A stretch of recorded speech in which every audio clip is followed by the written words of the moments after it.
It's 2026, and that means it's time to elect a new Prime Minister for Australia across the nation. Whispers are growing, and every decision made in Canberra could shift Australia's future. But this year's 2026 election won't be ordinary, because the people stepping into the spotlight are anything but predictable. As the campaign begins, alliances form, tensions rise, and every voice hopes to be heard. But this year, something feels different, as if every choice, every rumour, and every new face entering Canberra could tip the balance. And among the crowd gathering in Canberra, one figure steps forward, someone whose arrival alone hits that this election won't unfold the way anyone expects. Tyler Albanese is the first to step into Canberra, and almost immediately he senses that something about this election feels off. Back at Parliament House again. Feels great, but a little weird or strange. It could just be me today, I guess. Anyway, big election ahead, new faces coming in, and I can already tell this year might not be simple. Well, the leaders' meeting is only minutes away.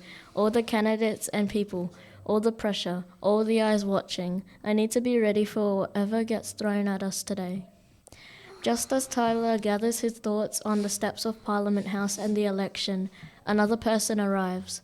The first of today's contenders to arrive. Before Tyler can think about something or take a few steps, a familiar voice cuts through the sound of quiet nature, friendly, confident, and arriving 15 minutes before the meeting.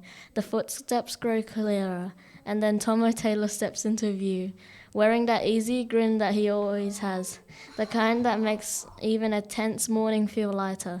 Tommo steps up between Tyler with that familiar, easy smile, the kind only primary school mates share after a few years apart and big days ahead. Hey bro, long time no see. Feels like yesterday when we were shooting hoops on the basketball court.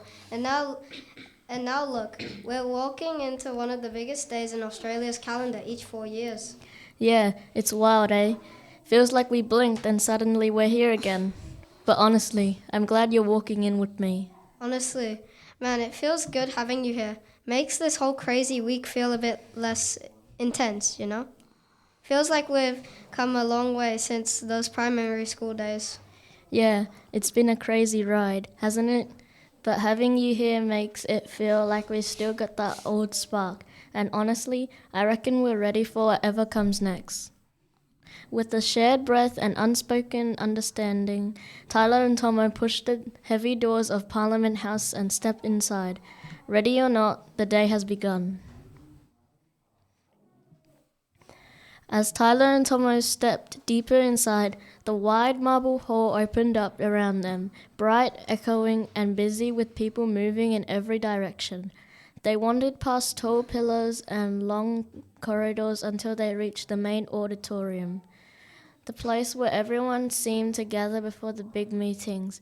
As Tyler and Tommo wandered through the main alleyways and areas of Parliament House, moving with the tide of people yet somehow detached from its urgency, the marble underfoot gleamed like a river of pale stone, and the high glass roof let in a cool, impartial light that made every conversation feel both intimate and public. Voices rose and fell again around us.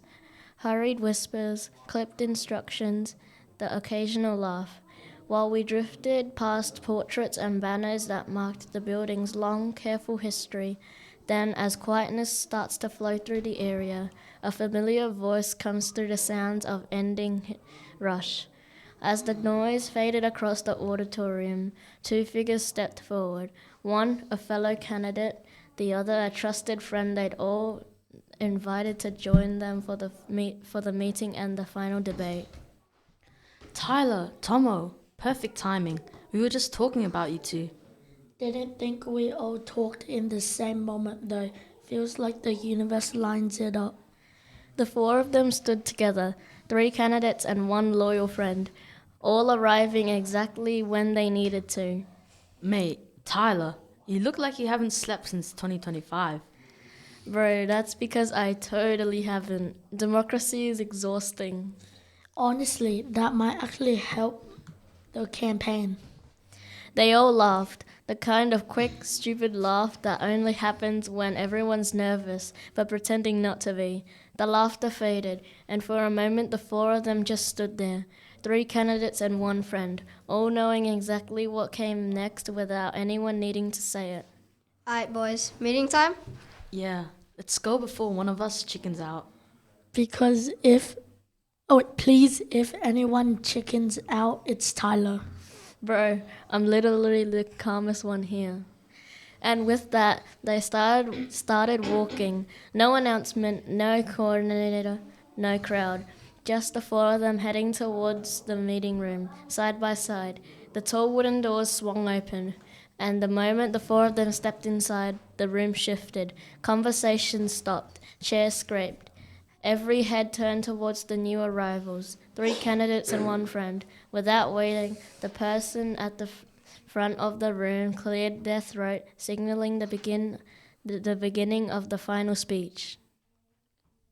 All right, everyone, let's begin.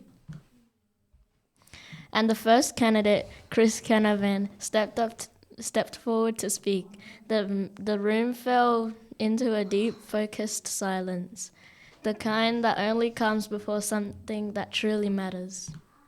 This election isn't about one person winning. It's about all of us moving forward together. I'm ready to bring fresh ideas, steady teamwork, and a commitment to fairness into every decision we make. With your support, we can build something that lasts longer after the vote is over. Vote for the Nationals. I'm standing here today because I believe leadership isn't about being the loudest. It's about being the most consistent. I've shown up, I've worked hard, I've listened to the people who make this place what it is. If you choose me, I'll keep showing up every single day. Not when it's easy, vote for the Liberals. Today isn't just about choosing a leader. It's about choosing the future we want to build together. I stand here ready to listen, ready to work, and ready to represent every voice in this room with honesty and determination. If you trust me with your vote, I'll make sure this election becomes the start of something stronger for all of us. Vote for Labour. The last words of the final speech echoed through the room, hanging in the air for a heartbeat before anyone dared to move. Then, slowly at first, the room filled with clapping, soft, then stronger, until the whole space was alive with applause. And as the sound rose around them, the 4 of them stood together, 3 candidates and 1 friend, knowing whatever happened next would carry them through into the hours ahead. We settled into the small anteroom like people who had been given a pause in a long, loud day. The debate was behind us, the speeches had been said, and the chamber had emptied into corridors and cafes. Here, in the soft light between rooms, conversation felt less like performance and more like catching up on the weather of each other's lives. But for some reason, Tyler was feeling something off through the whole day, something strange, like a twist was going to happen. Hey, you good? You look like your mind isn't straight or you're daydreaming. Yeah, I'm fine. It's just that I feel something's off, like something will happen to the votes. But what is that something? Like the votes would maybe get rigged. It's fine, bro. It'll be alright. Yeah, probably. As the few hours went on, the 4 friends were just chilling and waiting as Australia was electing the new Prime Minister until... The votes have been rigged. Everyone report to the main area, now! What? What in the... As everyone was rushing to the main hall, and in a few hours confusion and chaos was being made and created across Australia. When everyone had gathered into the hall, the Governor-General tried to figure out what happened until... Well, it actually worked. Once Ryan had finished his sentence aloud, all had fallen silent. All the attention had been focused on Ryan. He had done it. He was the one, that person who had rigged the votes. What? I didn't do anything totally. Yeah, right. No wonder I had felt that something was off during the whole day. Oh my days, bro. This guy. What were you thinking? Why'd you do this? I was forced to by Chris Canvin. Dude, I thought we were friends, bro. If I'm going down, you're coming with me. Man, I really thought this would work. Nice try, guys. Well, this year came different, didn't it? Yeah, a different way instead. Well, I guess we'll be together for the next 4 years. I guess so. Look, guys, we're sorry about what happened. Can you forgive us for what we did? We are terrible people. And we are so guilty about it. We ashamed ourselves. Yeah, okay. Just don't make it happen. Let it happen, alright? Best friends? Yeah. So, moral of the story is that you should never cheat or do anything bad to achieve your goals. You should always earn it and not cheat to achieve it. This podcast was produced by Khris, Tommo, Ryan and Tyler from St. Margaret Mary School with ArchD Radio and Podcasting. There's a link in the show notes for all the great podcasts our school has produced this year and in previous years too. Thanks for listening.